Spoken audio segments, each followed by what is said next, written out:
Peshawar high court ने PTI intra party election और इंतखाबी निशान केस पर इलेक्शन कमीशन का फैसला बहाल करते हुए हुक्म इम्तना वापस ले लिया है। पेशावर हाई कोर्ट के जस्टिस एजाज खान ने अदालती फैसले के खिलाफ इलेक्शन कमीशन की नजरसानी अपील पर आज समाअत की। इलेक्शन कमीशन ने पेशावर हाई कोर्ट के फैसले के खिलाफ इसी अदालत में नजरसानी अपील दायर की थी। पेशावर हाई कोर्ट ने इलेक्शन कमीशन के 22 दिसंबर के फैसले को बहाल कर दिया है।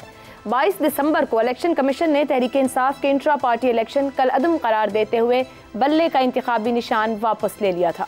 चीफ इलेक्शन कमिश्नर की सरबराही में 5 रुकनी कमीशन ने पीटीआई इंट्रा पार्टी इलेक्शन का फैसला सुनाया था। इलेक्शन कमीशन के फैसले में कहा गया था कि पीटीआई ने अपने इंतखाबात पार्टी आइन के मुताबिक नहीं करवाए, जिसके बाद पीटीआई बल्ले के निशान की अहल नहीं है। इलेक्शन कमीशन के फैसले के बाद barrister Gauhar Ali chairman PTI नहीं रहे थे। पीटीआई पर आम एतराज़ात ये थे कि इंट्रा पार्टी इंतखाबात आइन के तहत नहीं हुए बल्कि खुफिया तौर पर करवाए गए। किसी भी मेंबर को इलेक्शन लड़ने की इजाज़त नहीं दी गई। पीटीआई के दफ्तर में कागजात नामजदगी नहीं थे। 26 दिसंबर को पेशावर हाई कोर्ट ने तहरीक इंसाफ के इंट्रा पार्टी इलेक्शन कल अदम करार देने और बल्ले का निशान वापस लेने का इलेक्शन कमीशन का फैसला मुअत्तल किया था। अदालत के सिंगल रुकनी बेंच ने 3 सफ़हात पर मुश्तमिल तहरीरी हुक्मनामा जारी किया था। अदालत ने इलेक्शन कमीशन को पीटीआई का इंतखाबी निशान बहाल करने की हिदायत दी थी, जबकि जस्टिस कामरान हयात मियाखेल ने रिमार्क्स दिए थे कि सियासी जमात को इंतखाबी निशान से महरूम करना उसके वोटर की हक तलफी है। इंतखाबी निशान अलॉट करने के लिए आखिरी तारीख 13 जनवरी है। अगर पार्टी से इंतखाबी निशान लिया जाए तो फिर क्या रह जाता है? अगर मुस्लिम लीग नून से शेर, पीपल्स पार्टी से तीर और जेजुआई से किताब का निशान वापस लिया जाए तो क्या होगा? इलेक्शन कमीशन एक पार्टी को इंतखाबात से आउट कर रही है। अगर कल अदालत इस नतीजे पर पहुंची कि ऑर्डर ठीक नहीं तो फिर क्या होगा? और अब आज पेशावर हाई कोर्ट ने इलेक्शन कमीशन का 22 दिसंबर का फैसला बहाल कर दिया है, जिसके बायस पीटीआई बल्ले के निशान से महरूम हो चुकी है। ये बेयकीनी बार बार इंतखाबात को लेकर इस तरह के मामलात और चीज़ें जिस रुख पर आगे बढ़ रही हैं, बहुत से सवालात उठते हैं। अदालतों में मामलात मौजूद हैं, इसी पर गुफ्तगू करेंगे। पैनल में हमारे साथ हैं अबसार आलम, जैगम खान, शहजाद चौधरी और आज हमारे साथ प्रोग्राम में ख़ास तौर पर नुसरत जावेद साहब भी मौजूद हैं। बहुत शुक्रिया नुसरत जावेद साहब वक्त निकालने के लिए। आप सबके लिए प्रोग्राम का पहला सवाल, पेशावर हाई कोर्ट से इलेक्शन कमीशन का फैसला बहाल, पीटीआई बल्ले से महरूम। पीटीआई को किन सियासी और इंतखाबी नताइज का सामना करना पड़ेगा या करना पड़ सकता है? नुसरत जावेद साहब, अभी ऑप्शन मौजूद है, डिविजनल बेंच ने 9 तारीख को सुनना है, सुप्रीम कोर्ट जाने की बात भी की जा रही है पीटीआई की तरफ से, मगर निशान आता है, निशान चला जाता है, फिर आता है, क्या बनेगा आखिर और किस तरह के असरात का सामना, अगर हम कहें इंतखाबी तौर पर, सियासी तौर पर पीटीआई को उनका सामना करना पड़ेगा इस सूरत हाल में? बीवी, ये इस सूरत हाल की बात तो नहीं है। ये वो कहते हैं कि 100 बरस का किस्सा है, आज की बात तो नहीं है। मामला तो अप्रैल 2022 से शुरू हुआ है और उस वक्त से मुस्तकिल जो है तहरीक इंसाफ ये पोजीशन लिए हुए है तख्त या तख्ता वाली। अब जिनसे इनका झगड़ा शुरू हुआ है वो हमारे ताकतवर तरीन इदारे हैं, बल्कि शायद एक इदारा है। अब उसमें लड़ने के लिए आप तन्हा नहीं लड़ सकते, आप जो है थोड़ा सा लोगों के साथ मिलकर जो है कोई अलायंस बनाते हैं। देखिए 1977 की इंतखाबी मुहिम में असगर खान साहब वो वाहिद शख्स थे जो बारहा अवामी इज्तमाआत से ख़ताब करते हुए कहते थे कि मैं जुल्फ़िकार अली भुट्टो को कोहाला के पुल पर लटकाऊंगा। वो ही ऐसे सियासतदान भी थे कि जिन्होंने अफ़वाज पाकिस्तान को एक आम ख़त लिखा कि 7 मार्च के बाद जो हुकूमत है वो उनकी दानिश में गैर मुंतखब है, गैर आइनी है और फ़ौज उनके हुक्म की तामील न करे। वो शख्स असगर खान जब ख़ुद 5 साल के लिए नज़रबंद होते हैं तो उन्हें ख्याल आता है कि गलती हो गई और वो फिर बेगम नुसरत भुट्टो, जिनके खावंद को वो खुद फांसी देने के वादे करते थे, उनके साथ movement for restoration of democracy MRD में बैठते हैं। मसला तहरीक इंसाफ के साथ ये हो गया है कि ये रियासती इदारों से सियासी स्पेस मांगते हुए कहती है कि या मैं और वो, और उस हवाले से उनका रवैया ये है कि शहर जाना में बासफ़ा कौन है, नुसरत जावेद लिफाफा है। शायद अबसार आलम के बारे में भी ऐसी ही सोच होगी, जो मेरा भाई यहाँ बैठा हुआ है। आप खुदा का शुक्र अदा कीजिए कि ऐसी किसी तोहमत से बची हुई हैं। तो जब आपके झगड़े जो हैं वो तख्त या तख्ता वाले हों, तो बीबी फिर उन पे उसूलों पे बात नहीं हो सकती भैया।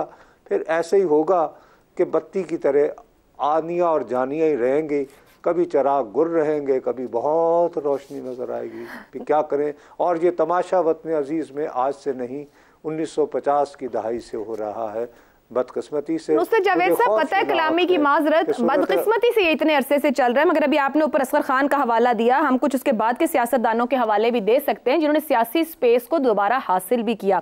पीटीआई बतौर सियासी जमात, आप उसका मुस्तकबिल क्या देखते हैं?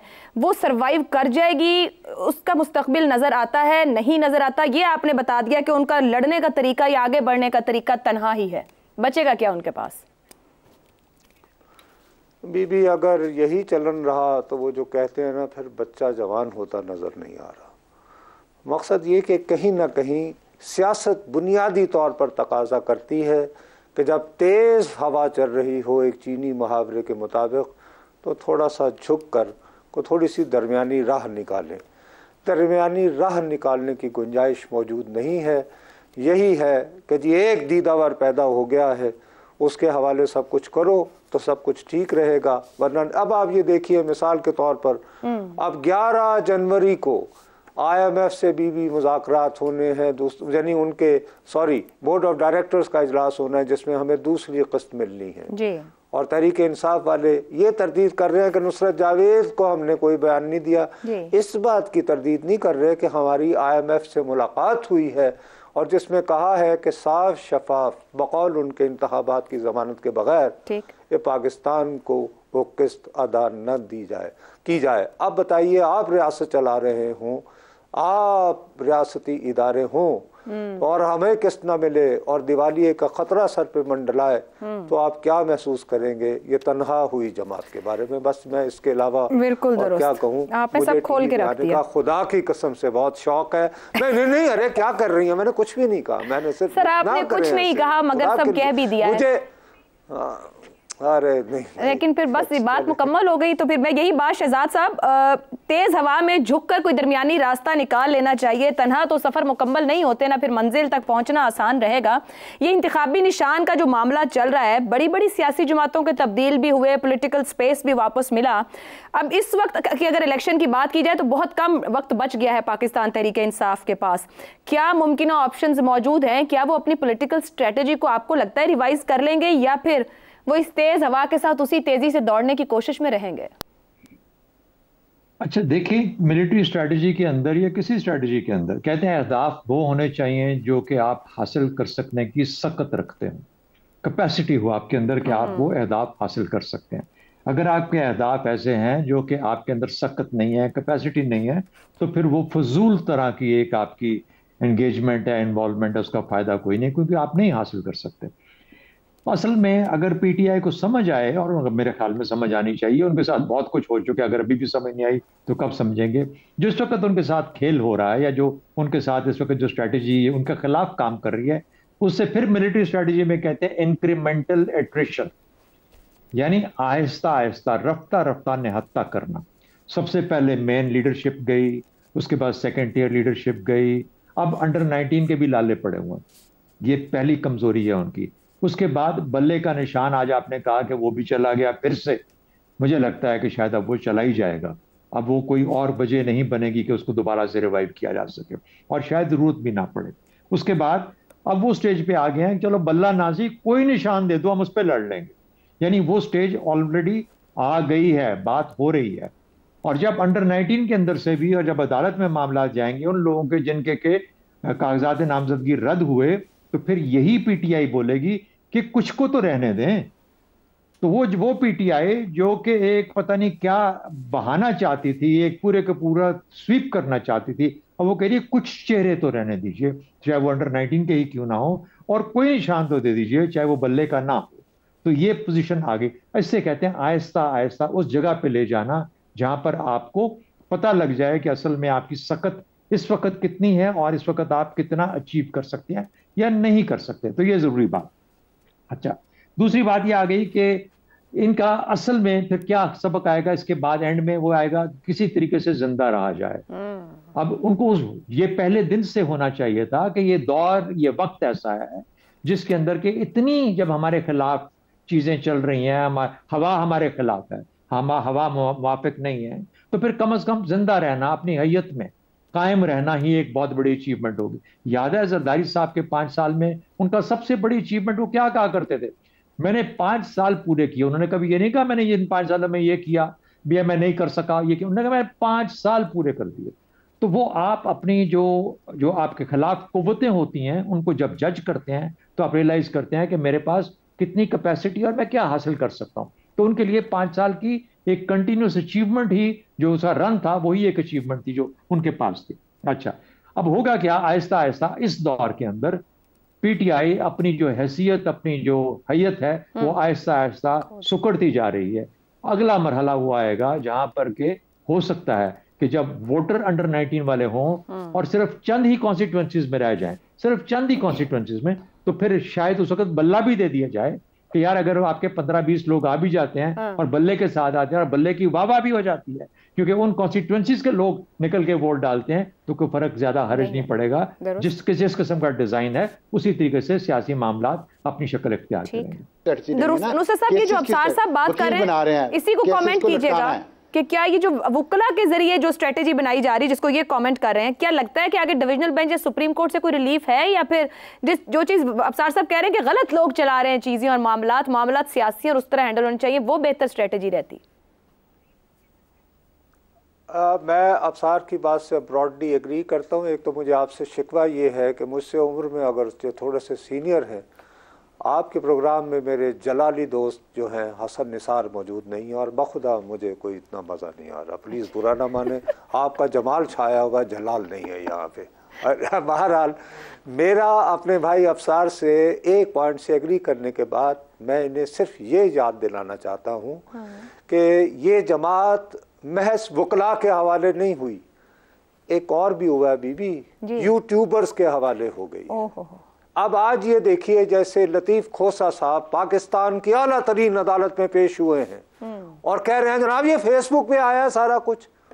फर्ज कीजिए आपकी आंखों के सामने अगर यहाँ पे हसन निसार अभी मौजूद होते और वो गुस्से में आकर, तैश में आकर किसी पर यूं मार देते और खुदा न खास्ता उसका इंतकाल पुरमलाल हो जाता, तो हम उसको टीवी पे तो ना दिखाते, फेसबुक पे तो ना दिखाते, ट्विटर पे तो ना दिखाते बीबी, हम FIR लिखवाते।